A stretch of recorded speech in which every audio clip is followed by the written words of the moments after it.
Fala investidor, fala investidora, como é que vocês estão? Espero que estejam todos muito bem. E hoje eu vou comentar de uma empresa que é bastante famosa, que é a Unipar. E na verdade essa foi uma empresa que foi bastante comentada no nosso grupo de WhatsApp, que se você não faz parte eu te convido, é aqui o primeiro link da descrição, você já vai ser direcionado direto para lá. Nós já somos quase 60 pessoas conversando diariamente sobre investimentos e bolsa de valores. Bem, lá eu levantei algumas perguntas que as pessoas gostariam de saber a respeito dessa empresa e eu vou trazer aqui para vocês algumas noções a respeito do que essa empresa faz. Vou trabalhar um pouquinho do porquê que ela tem uma oscilação na sua lucratividade, se essa oscilação ela é normal ou não. E no final eu vou comentar um pouco sobre os dividendos dessa empresa e o que eu acredito que vai acontecer para os próximos trimestres. Então, se você quer saber tudo isso e muito mais, fique comigo para logo após ver. Então, vamos para o vídeo.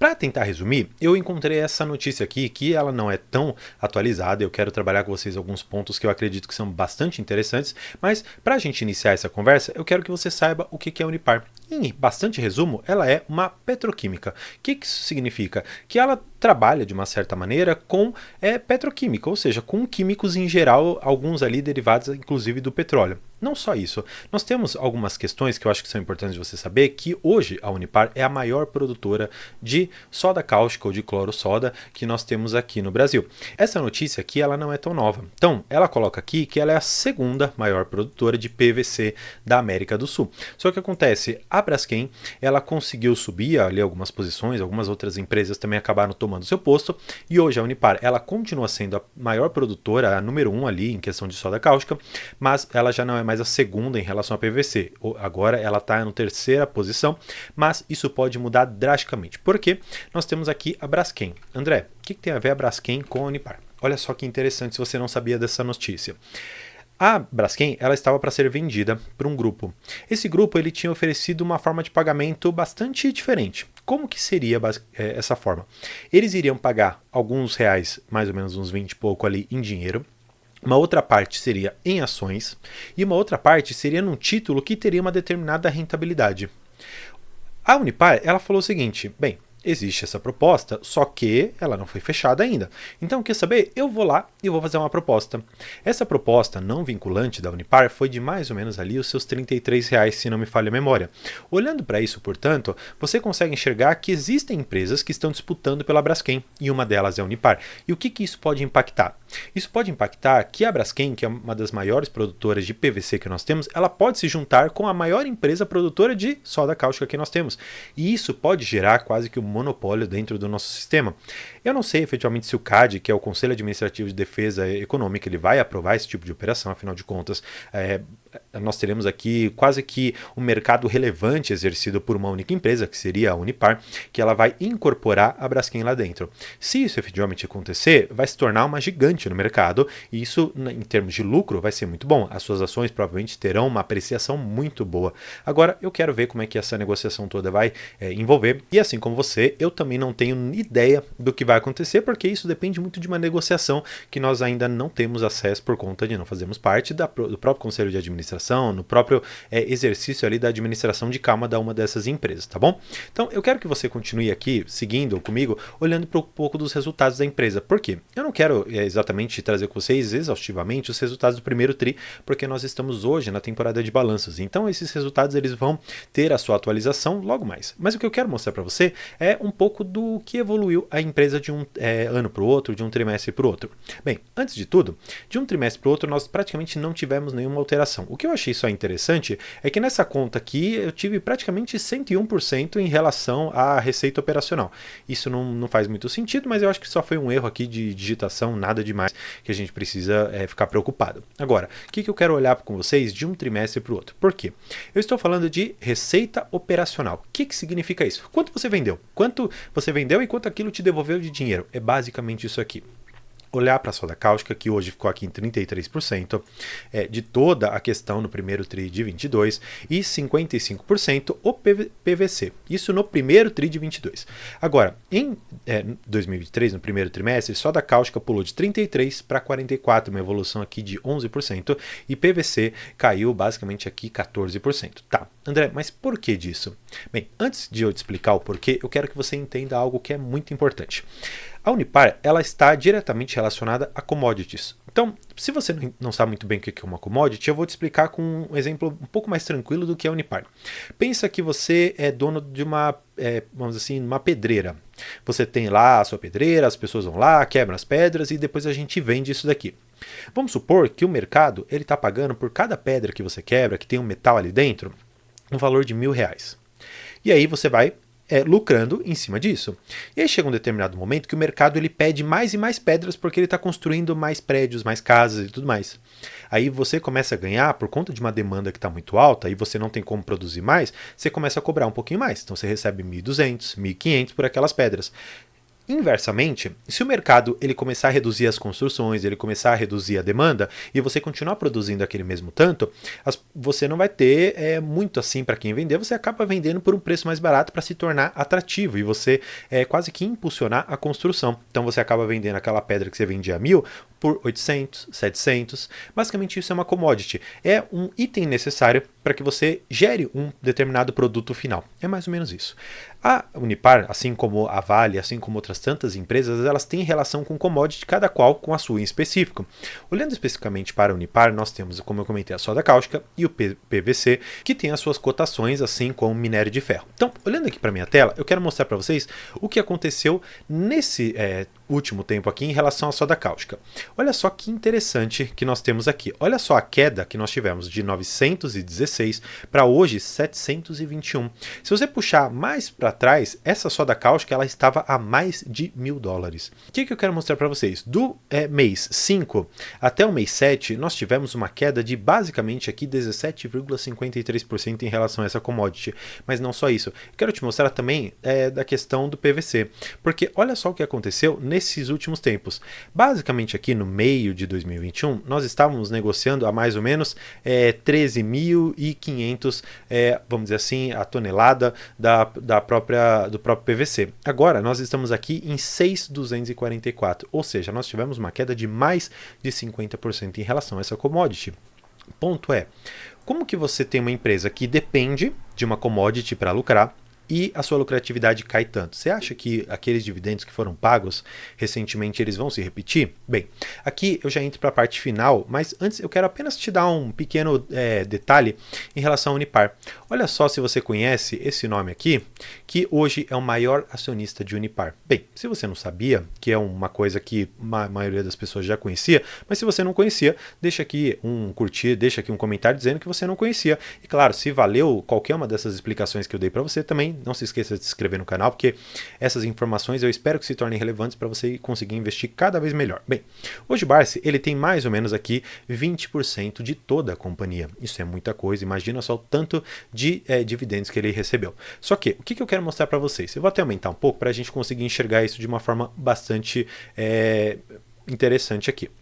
Em relação aos dividendos que essa empresa pagou, você consegue ver aqui embaixo a questão da lucratividade. Vamos puxar no período de 10 anos. Olha só e ver se isso realmente é algo sustentável.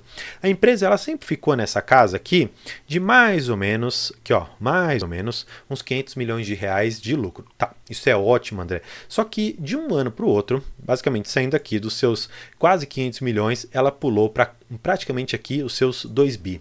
Você acha que realmente isso é sustentável? Bem, poderia ser se não se tratasse de uma empresa de commodity, porque como ela depende do preço de uma coisa que é por demanda, se tem mais pessoas procurando e você não consegue produzir mais, você eleva o preço daquilo e de uma certa maneira você tem uma rentabilidade melhor. Exatamente isso que aconteceu em 2021, 2022. Agora para 2023, como você viu, nós tivemos uma commodity que caiu mais do que 50% e nós temos uma outra que do seu pico histórico até o presente momento já caiu ali quase seus 30%. Olhando para isso, portanto, você perde nos dois lados da sua receita. Só que a Unipar ela tem ainda um agravante.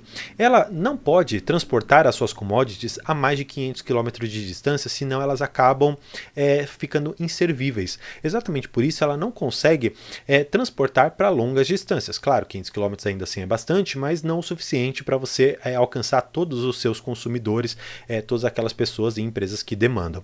Só que aí você se pergunta, André, eu entendi o que a empresa faz, eu entendi que ela tem essa variação. Agora, eu quero saber do quanto que eu vou receber, meus dividendos. Me fala. Bem, eu quero mostrar para vocês aqui a questão de quanto que nominalmente nós pagamos, ou pelo menos nós recebemos em relação a essa empresa.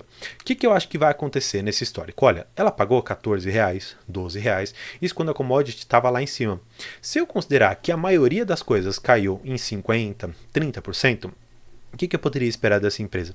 Eu poderia esperar, de forma bastante conservadora, um dividendo de pelo menos R$4. Até o presente momento, ela já pagou R$1,74, ou seja, nós temos aí um espaço ainda para ela pagar mais ou menos os seus R$2,30, pelo menos ainda até o final do ano. Isso vai ser muito próximo àquilo que foi pago em 2017.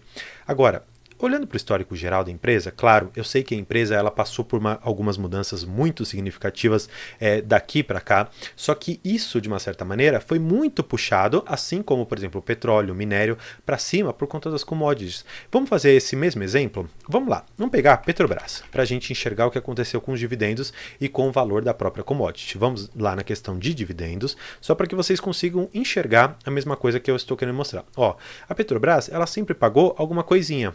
E aí, depois, teve uma alta na commodity em 2021 e 2022 e ela pagou esse tanto. Vamos mais uma vez para a questão do lucro, para a gente enxergar isso de uma forma também bastante clara.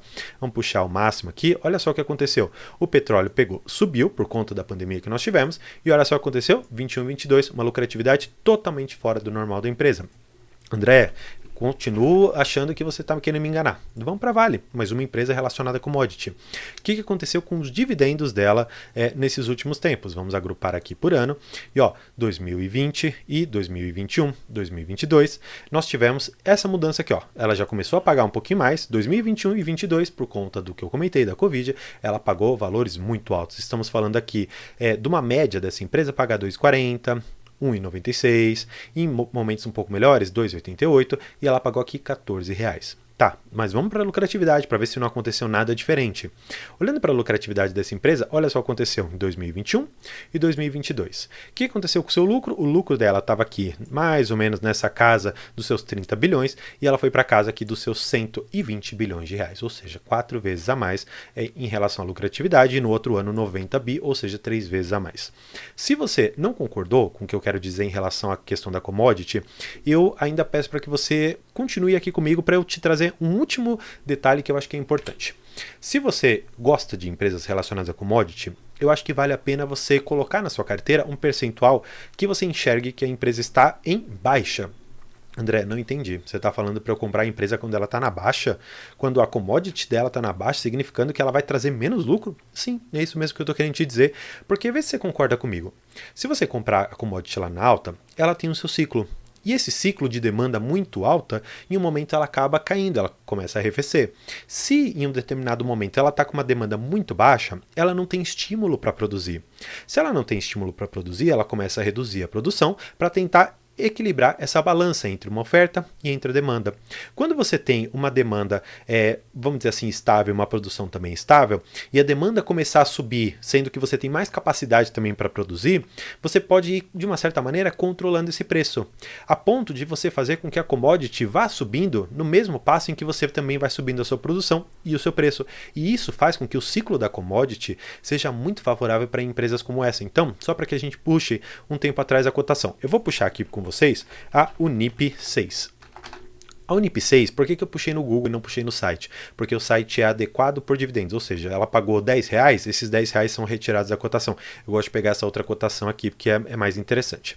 Se você comprou ali na baixa da commodity, por exemplo, no comecinho de 21, ó, vamos pegar, comecinho de 21, estava mais ou menos ali nos seus R$40 a ação. Eu não vou pegar aqui na época do Covid, porque realmente foi um momento um pouco mais complicado. Só que se você puxar para trás, ainda assim, em 2018, ela estava R$28. Desde então, com essa subida toda, houve aqui 276 de apreciação. Se você não está enxergando, vou até aumentar, porque acho que assim facilita. Aqui, ó, mais ou menos 280, 290% de ganho, sem contar todos os dividendos que foram pagos nesse período todo.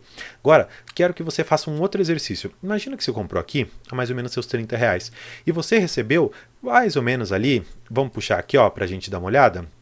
Deixa eu puxar aqui a Unipar, nos últimos 5 anos, aqui ó, ela pagou R$14. Se você pagou 30 na ação, basicamente você recebeu 50% de dividendo. Porque o yield on cost, ou seja, o quanto que você recebeu em relação ao preço que você pagou, são muito importantes em ações de commodity. Então, só para que você mais uma vez faça essa outra reflexão.